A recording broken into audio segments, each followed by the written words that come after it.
कक्षा 12 को C programming अन्तर्गत निकै महत्त्वपूर्ण मानिने स्ट्रक्चरको बारेमा म आज यो भिडियोको मार्फतबाट बुझाउन गइरहेको छु। सर्वप्रथम स्ट्रक्चर भनेको के हो भन्नेबाट सुरु गरौँ। स्ट्रक्चर भनेको एउटा युजर डिफाइन्ड डाटा टाइप हो। सी प्रोग्राममा थुप्रै खाले प्रिमिटिभ डाटा टाइप हुन्छन्, तर केही डाटा टाइप भने हामीले पनि डिफाइन गर्न मिल्छ। फर इक्जाम्पल फंक्सन हुन सक्ला भने स्ट्रक्चर पनि अर्को एउटा डाटा टाइप हो। र यसले के गर्छ भने विभिन्न किसिमका टाइप्सका डाटाहरू हामीसँग हुन सक्छ। कम्प्लेक्स डाटा अन्तर्गत ती सम्पूर्ण विभिन्न किसिमका टाइप्सका डाटाहरूलाई चाहिँ यसले ग्रुप गरिदिने काम गर्छ र एउटा सिंगल डाटा टाइपमा कन्भर्ट गरिदिन्छ। यसको स्ट्रक्चर डिक्लेरेसनको सिन्ट्याक्स हेरौँ। सबभन्दा पहिला हामीले कुनै पनि स्ट्रक्चर डिफाइन गर्ने क्रममा void main भन्दा माथि हामीले यो स्ट्रक्ट भन्ने किवर्डबाट डिक्लेयर गर्न सकिन्छ। र स्ट्रक्चर डिक्लेरेसन गरिसकेपछि स्ट्रक्ट भन्ने किवर्ड लगाइसकेपछि यसको नाम हामीले यो स्ट्रक्चरको एउटा नाम दिनुपर्ने हुन्छ र यहाँ भित्र थुप्रै डाटा मेम्बरहरू हुन सक्छन् जुन यो स्ट्रक्चरसँग सम्बन्धित डाटाहरू हुन सक्छ। त्यसको डाटा टाइप अगाडि डिफाइन गरिदिने, त्यसपछि स्ट्रक्चर मेम्बरको चाहिँ नाम चाहिँ यहाँ हामीले दिने। यसरी चाहिँ स्ट्रक्चर डिक्लेरेसन गर्न सकिन्छ। यसको एउटा इक्जाम्पलबाट हामीले हेरौँ। हामीसँग मानौँ एउटा स्ट्रक्चर छ अथवा एउटा कम्प्लेक्स डाटा छ जसलाई हामीले बुक भनेर बुझ्न सकियो र यो बुकको थुप्रै यसका फर्दर डाटाहरू हुन सक्छ। फर इक्जाम्पल बुकको टाइटल, बुकको अथर, बुकको पब्लिसर, बुकको प्राइस, यो सबै इन्फर्मेसन भनेको यो बुकसँग सम्बन्धित इन्फर्मेसन हो र यसलाई हामीले स्ट्रक्चरको माध्यमबाट इम्प्लिमेन्ट गर्न सकिन्छ। अब यसलाई हामीले स्ट्रक्चरमा कसरी इम्प्लिमेन्टेसन गर्न सकिन्छ भन्दा सिन्ट्याक्स बताइसकेको थिए। त्यही अनुसार सबभन्दा पहिला स्ट्रक्ट भन्ने किवर्ड लेखेपछि अनि बुक भन्ने एउटा स्ट्रक्चरको नाम हामीले दिने। त्यसपछि जति पनि अघि त्यो बुकसँग सम्बन्धित इन्फर्मेसनहरू हुन्छन् त्यो चाहिँ हामीले डाटा मेम्बरको रूपमा यो स्ट्रक्चरभित्र एज अ डाटा मेम्बरको रूपमा हामीले यहाँ यसलाई चाहिँ डिक्लेयर गर्नुपर्ने हुन्छ। र यो हेर्दाखेरि चाहिँ झट्टै हेर्दाखेरि void main भित्र भेरिएबल डिक्लेरेसन गरे जस्तै तरिकाले हामीले स्ट्रक्चरभित्र पनि यो स्ट्रक्चरको मेम्बरहरू डिक्लेरेसन गर्नुपर्ने हुन्छ। र त्यसरी डिक्लेरेसन गरिसकेको स्ट्रक्चरमा अब त्यो स्ट्रक्चरको डाटा मेम्बरहरूमा अब हामीले डाटा दिनुपर्ने भयो भने हामीले डाइरेक्ट त्यो जुन book title, book author, book publisher direct हामीले चाहिँ त्यसलाई डाटा दिन सकिन्न र त्यसको स्ट्रक्चरको अब के बनाउनु पर्ने हुन्छ, स्ट्रक्चर भेरिएबल बनाउनु पर्ने हुन्छ। फर इक्जाम्पल मैले अहिले स्ट्रक्ट भन्ने किवर्डबाट सुरु गर्दै स्ट्रक्चरको नाम अनि b1 भन्ने चाहिँ युजरले बनाउन मिल्ने खाले एउटा भेरिएबल मैले यहाँ डिफाइन गरेँ। तर यो के भेरिएबल हुन्छ भन्दा स्ट्रक्चर भेरिएबल हुन्छ। अब यो स्ट्रक्चर भेरिएबल हुन पुग्छ र स्ट्रक्चर भेरिएबल भइसकेपछि त्यही भेरिएबलको थ्रुबाट मैले ती प्रत्येक डाटा मेम्बरलाई चाहिँ के गर्ने त एक्सेस गर्ने। त्यहाँभित्र चाहिँ मैले एउटा रिलेसनसिप बनाउने काम गर्न सक्छु।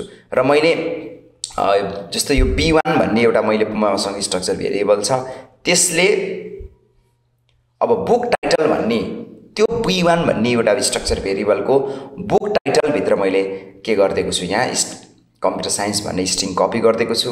बुक अथरमा राजीव थापा कपी गरिदिएको छु। बुक पब्लिसरमा बुद्ध पब्लिकेसन कपी गरिदिएको छु भने b1.book प्राइस अन्तर्गत चाहिँ यो 450 भन्ने एजाइनमेन्ट अर्डर लगाएर त्यसको डाटा, त्यसको भ्यालु एजाइन गरेको छु।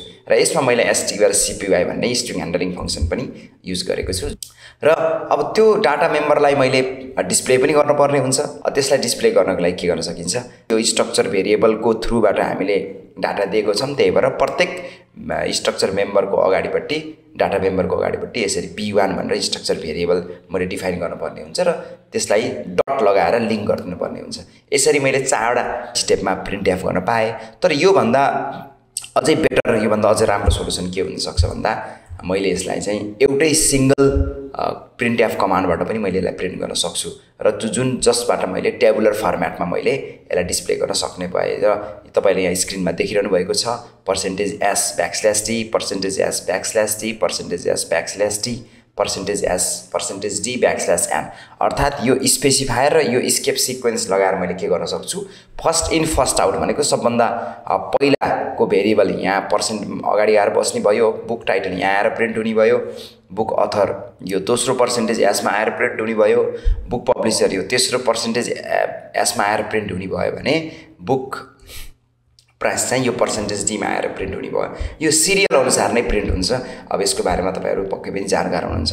र यसमा मैले दुईटा स्केप सिक्वेन्स लगाएको छु, \t र \n। यसले चाहिँ के गर्दिन्छ त मल्टिपल स्पेस दिने काम गर्छ भने \n ले नयाँ लाइनमा क्यारेक्टरलाई प्रिन्ट गरिदिने काम गर्छ। अब यसलाई कम्बाइन गर्दा हामीले कसरी हेर्न सकिन्छ भन्दा मानव एउटा मात्र किताबको डिटेल मैले स्ट्रक्चर भेरिएबलको थ्रुबाट मैले डिजाइन गरेर त्यसैलाई प्रिन्ट गर्ने जुन तपाईले यहाँ स्क्रिनमा देखिरहनु भएको छ। मैले यहाँ स्ट्रक्चर डिक्लेरेसन गरेको छु, यहाँ स्ट्रक्चर भेरिएबल डिक्लेरेसन गरेको छु। त्यसपछि स्ट्रक्चरको प्रत्येक डाटा मेम्बरलाई मैले यहाँबाट डाटा दिएको छु र यहाँ एउटा टेबुलर फर्म्याट जस्तो देखाउनको लागि टेबलको टाइटल देखाउनको लागि मैले यहाँ यो एउटा कमान्ड लेखेको छु भने यसले चाहिँ बल्ल स्ट्रक्चर भेरिएबल को थ्रुबाट त्यो प्रत्येक डाटा मेम्बरको डाटालाई चाहिँ यसले प्रिन्ट गरिदिन्छ र यसको आउटपुट चाहिँ हामीले यसरी देख्न सकिन्छ। जुन यो माथिको चाहिँ यो हेडिङबाट आएको हो भने यो तलपट्टिको यो स्ट्रक्चरको डाटा मेम्बर प्रिन्ट गरेपछि आएको कुराहरू हुन् र यो यसरी चाहिँ सिंगल भेरिएबल बनाएर एउटा भेरिएबलको लागि हामीले काम गर्न सकियो। अब मानौ यही चीज दुईटा भेरिएबलको लागि गर्न पर्यो भने मैले फेरि के गर्न पर्ने हुन सक्छ होला भन्दा b1 को ठाउँमा अझै एउटा b2 भन्ने बनाउने र त्यसरी नै मैले अगाडि जसरी b1 मा डाटा दिएको थिए त्यसरी नै b2.book title, b2.book author, b2.book publisher र b2.book प्राइस गर्दै मैले यसरी चाहिँ फेरि डाटा दिन सके हैन।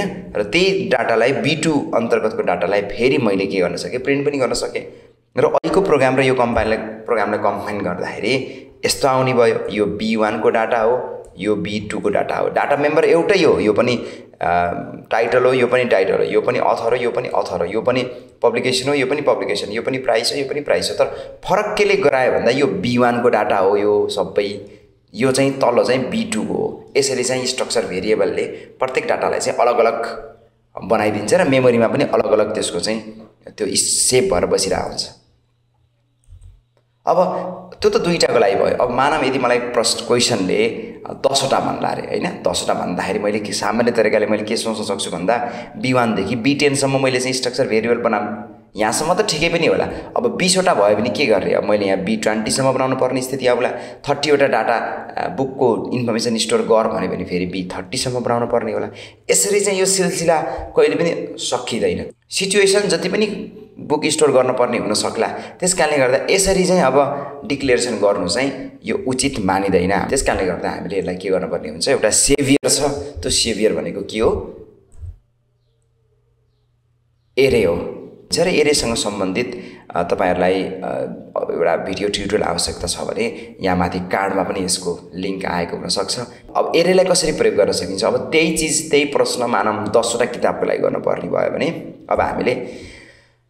अब हामीले स्ट्रक्चर प्रत्येक स्ट्रक्चर भेरिएबल बनाइन्न कि स्ट्रक्चर बुक b10 भनेर एउटा एरे बनाइन्छ। यो एरेले के गर्दिन्छ भन्दा इन्डेक्सिङको थ्रुबाट अब के गर्दिन्छ 10 वटा अलग-अलग भेरिएबल क्रिएट गर्दिन्छ जसको इन्डेक्स कहाँबाट सुरु हुन्छ, 0 बाट सुरु हुन्छ र अन्तिममा 9 सम्म यो पुग्छ। यति भइसकेपछि मैले भेरिएबल अलग-अलग गराउन परेन। यो 10 वटा भेरिएबलको साटोमा b10 भन्ने एरे बनाइसकेपछि स्ट्रक्चरको एरे तयार गरिसकेपछि यसले मलाई 10 वटा अलग-अलग भेरिएबल दिने भयो। र यसलाई प्रयोग कसरी गर्न सकिन्छ, प्रयोग गर्ने क्रममा म सिम्पल एउटा एलिमेन्टबाट सुरु गर्छु। फर एक्जाम्पल त्यो एरेको पहिलो इन्डेक्स भनेको 0 हो, जसरी अघि हामीले b1 भनेर लेखेको थियौं नर्मल तरिकाले। अब यो एरे भएको कारणले गर्दा हामीले यसलाई चाहिँ इन्डेक्स 0 बाट सुरु गर्नुपर्ने हुन्छ र यसको b0 भनेको यो स्क्वायर ब्राकेट भित्र लेख्ने बित्तिकै यो एरे हो भनेर बुझिन्छ र b0.book title, b0.book author, b0.book publisher यसरी चाहिँ हामीले b0.book प्राइस गरी यसरी हामीले बी स्ट्रक्चरको एरेको पहिलो इन्डेक्समा हामीले यसरी डाटा दिन सकियो र प्रिन्ट गर्ने बेलामा पनि त्यही अनुसारले फेरि b0.book टाइटल र यसरी नै जुन तपाईले स्क्रिनमा देखिरहनु भएको छ यसरी नै हामीले त्यो डाटालाई प्रिन्ट पनि गर्न सकियो। अब यो चीज फेरि यसको आउटपुट तपाईले यहाँ देख्न सक्नुहुन्छ। सेम आउटपुट यहाँ जेनेरेट गरेको छ। नर्मल स्ट्रक्चर भेरिएबल बनाएर गर्नु र स्ट्रक्चरको एरे बनाएर गर्नु लगभग उस्तै कुरा हामीले यहाँबाट देख्न सकिन्छ। अब त्यही चीज अब मानम बुक डिटेल 10 वटा बुक डिटेल राख्न पर्यो भने अब मैले फेरि के गर्ने, b0 b1 त्यसरी क्रमैसँग b2 b3 गर्दै b9 सम्म म पुग्ने। अब यो त फेरि कोड मल्टिपल टाइम एउटै कोड कपी गरेको गर्नुपर्ने स्थिति आयो। अब यसलाई हामीले डाइरेक्टली यसरी युजरले प्रोग्रामिङकै थ्रुबाट दिनको सट्टा 10 वटा एरेको लागि अलग अलग डाटा दिनको साटो हामीले एरेलाई त केमा प्रयोग गर्न सकिन्छ भन्दा लुपमा प्रयोग गर्न सकिन्छ। हो त्यो लुपको प्रयोग गर्ने र युजरसँग चाहिँ त्यो इन्फर्मेसनहरू माग्ने। त्यसको लागि हामीले के गर्नुपर्ने हुन्छ, अब युजरसँग त्यो डाटा माग्ने। फर इक्जाम्पल यो तपाईले यहाँ स्क्रिनमा देखिरहनु भएको छ। अब एरे हो, एरे भएको कारणले गर्दा अब हामीले यहाँ लुपिङ सुरु गर्नुपर्ने भयो र लुपिङमा मैले आईलाई चाहिँ 0 बाट इनिसियलाइज गरेको छु भने कन्डिसन चाहिँ यो कहाँसम्म जान्छ, लेस देन 10 सम्म जान्छ र प्रत्येकचोटि यो लुपिङ रन हुँदाखेरि यसले के गर्छ त, यो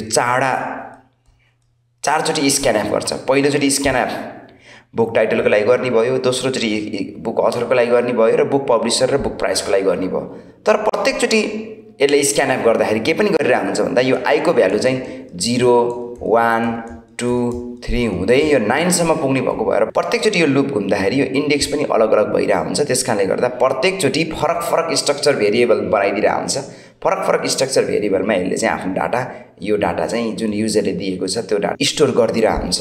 जुन चिज हामीलाई चाहिँ खोजेको चिज नै त्यही नै हो कि थोरै कोड लेखेर हामीले 10 वटा किताबको डिटेल चाहिँ हामीले राख्न पाउनु पर्यो र त्यसलाई प्रिन्ट गर्नको लागि अब यो डिस्प्ले यो स्क्यानएफ भयो, प्रिन्ट गर्नको लागि पनि फेरि हामीले के गर्नुपर्ने हुन्छ, पुनः एकचोटि लुपिङ चलाउने।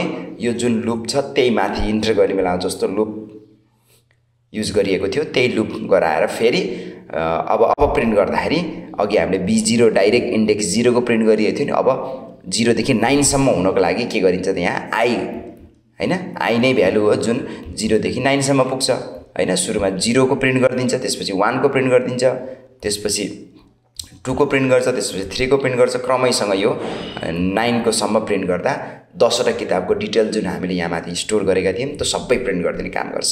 र योसँग सम्बन्धित केही प्र्याक्टिस क्वेशन्स पनि तपाईले यहाँ देख्न सक्नुहुनेछ। यो क्वेशनले भनेको छ इम्प्लोयीको ID, name, address, post of current employees and display them properly using structure भनेको छ। जसरी हामीले यो प्रश्नमा चाहिँ हामीले बुकको इन्फर्मेसनहरु यहाँ स्टोर गर्यौं त्यसरी नै अब इम्प्लोयीको गर्नको लागि हामीले के गर्नुपर्ने हुन्छ, पहिला स्ट्रक्चरको नाम त्यही अनुसारको मिल्दोजुल्दो राख्न पर्यो। त्यसपछि आईडी, नेम, स्यालेरी, पोस्ट भनेको छ त्यही अनुसारले यहाँ भेरिएबलहरु डाटा मेम्बरहरु डिक्लेयर गर्नु पर्यो र 20 वटा भनेको कारणले गर्दा यहाँ 20 भनेर राख्न पर्यो। त्यसपछि यो इन्फर्मेसनहरु युजरसँग माग्नु पर्यो र पुनः एकचोटि 20 को लुप लगाएर फेरि त्यो इन्फर्मेसनहरु प्रिन्ट गरिदिनु पर्यो। यसरी हामीले यो पहिलो प्रश्न गर्न सकिन्छ। त्यसैगरी हामीले अर्को प्रश्नमा 10 वटा स्टुडेन्टको name, roll number, registration number भनेको छ। यो पनि हामीले एचिभ गर्न सकियो। स्ट्रक्चरको नाम स्टुडेन्ट राख्न सकियो, यसको एरेको साइज 10 राख्न सकियो भने डाटा मेम्बरको रूपमा केआर नेम, रोल नम्बरमा इन्ट रोल नम्बर, त्यसपछि रजिस्ट्रेसन नम्बरमा इन्ट रजिस्ट्रेसन नम्बर राख्न सकियो र त्यसलाई प्रोपर अर्डरमा डिस्प्ले गर्न सकियो। तर प्रश्नहरु यदि सिम्पल मात्र चाहिँ हुँदैनन्। यो अलिकति सिम्पल प्रश्न भयो। यो भन्दा अलिकति फरक किसिमका प्रश्नहरु हुन सक्छन्। कहिलेकाहीँ एनईपी को एक्जाममा पनि डिस्प्ले त गर्न भन्छ तर डिस्प्ले गर्न भन्दा अगाडि के एउटा कन्डिसन राख्दिएको छ भन्दा 50 वटा स्टाफको आईडी, नेम, स्यालेरी स्टोर गर, तर प्रिन्ट गर्ने बेलामा यस्तो स्टाफको मात्र डिटेलहरु प्रिन्ट गर जसको स्यालेरी 25,000 देखि 40,000 को रेन्जमा हुन्छ भनेर यदि सोध्यो भने प्रश्नले त्यहाँनिर चाहिँ हामीले एउटा कोड थप्न पर्ने हुन्छ हैन। त्यो के हो त भन्दा सिम्पल वेबाट हामीले गर्दा यति नै गरिन्थ्यो है। त्यो प्रश्नको सोलुसन यही हो। हामीले स्टाफ भनेर एउटा बनाइयो, एसटीएफ भनेर स्ट्रक्चरको एरे बनाइयो र आईडी, नेम, स्यालेरी यहाँ मागियो। लुपिङ हामीले 50 लगाइएछ किनकि 50 वटा स्टाफको इन्फर्मेसन स्टोर गर्ने हो। यसरी 50 वटाको त हामीले डाटा स्टोर गरौँला। तर जब डिस्प्ले गर्ने बेलामा यसले के भनेको छ भन्दा नर्मल वेबाट प्रिन्ट गर्ने तरिका त यो हो, तर यसले 25,000 देखि 40,000 को बीचको स्यालेरी भएको रेन्जलाई मात्र प्रिन्ट गर भन्दाखेरि हामीले यहाँ चाहिँ एउटा कोड थप्न पर्ने हुन्छ। त्यो कोड भनेको के हो, इफ कन्डिसन। अब त्यहाँ हामीले सिलेक्सन लगाउनु पर्यो। हामीले सबैलाई प्रिन्ट गर्ने होइन, हामीले 25,000 देखि 40,000 सम्मको रेन्जलाई मात्र प्रिन्ट गर्नको लागि के गर्न पर्ने हुन्छ भन्दा अब जुन त्यो स्ट्रक्चरको एरेलाई लिंक भएको डाटा मेम्बर छ, स्यालेरी भन्ने डाटा मेम्बर छ हो, त्यो स्यालेरी मेम्बरको प्रत्येक 50 वटा स्टाफको स्यालेरी मेम्बरलाई हामीले के गर्नु पर्यो, चेक गर्न पर्यो र के भन्नु पर्यो भन्दा यदि त्यो कन्डिसन यदि स्टाफ आइडर स्यालेरी 25,000 भन्दा अथवा 25,000 भन्दा बढी र हेर्नुस् है यहाँ हामीले एन्ड गेट लगाएको छौं एन्ड गेटले के गर्छ दुईटै कन्डिसन ट्रु भयो भने मात्र को फाइनल रिजल्ट चाहिँ ट्रु हुन्छ र स्टाफ आइडर स्यालेरी 40,000 भन्दा कम छ भने मात्र डिस्प्ले गर हैन भने इग्नोर गर भनेपछि यसले के गर्छ त यो क्वेशनले 25,000 भन्दा माथि 40,000 अथवा 40,000 भन्दा मुनि स्यालेरी रिसिभ गर्ने इम्प्लोयको आइडी नाम र स्यालेरी प्रिन्ट गर्छ त्यो 50 वटा मध्येबाट त्यसकारणले गर्दा यो प्रश्नलाई पनि हामीले यसरी अचिभ गर्न सकियो र यतिमा मैले स्ट्रक्चरको लाई सम्भवतः बेसिक तरिकाले बुझाउन कोसिस गरे यदि केही प्रश्नहरू छन् भने कृपया कमेन्ट गर्न सक्नुहुनेछ र यो भिडियो कस्तो लाग्यो यसलाई चाहिँ मन परेको भए लाइक गरिदिनु होला र मेरो युट्युब च्यानल द पेज डिजाइनमा यस्तै कोर्स कन्टेन्ट र ग्राफिक डिजाइनसँग सम्बन्धित भिडियो एडिटिङ एनिमेसनसँग सम्बन्धित मैले भिडियोहरू पोस्ट गर्नेछु र त्यसको लागि तपाईं सब्स्क्राइब पनि गरिदिनु होला र आफ्नो साथीहरुमा यसलाई शेयर पनि गरिदिनु होला धन्यवाद।